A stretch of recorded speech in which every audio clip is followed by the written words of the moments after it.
Je, umeshawahi kusikia kuhusiana na tezi dume? Tezi dume ni tezi ndogo ambayo ipo kwa wanaume. Ipo chini ya kibofu cha mkojo na imezunguka sehemu ya juu ya mrija wa mkojo. Endapo tezi dume itapata shida, basi inaweza kuleta athari mbalimbali kwa mwanaume. Miongoni mwa athari hizo ni kupata maumivu wakati wa kukojoa na kupata shida wakati wa kutoa mkojo. Pia inaweza kuleta mtiririko mdogo wa mkojo au spidi ya kutoa mkojo inakuwa ni ndogo kuliko watu wengine. Inaweza kuleta na athari nyingine.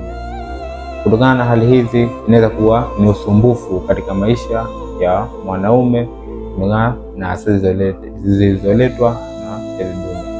Hivyo ni muhimu ukiona dalili zote ambazo si za kawaida kufanya uchunguzi mapema. Kama umejifunza katika video hii, basi share video hii kwa wanaume wengi wapate kujifunza nao. Pia usahau kulike, kucomment na kunifollow kwa ajili ya kujifunza zaidi. Ni mimi Abdulatif Wellness, mtaalamu na mshauri wa afya. Karibu sana kwa ushauri wa afya.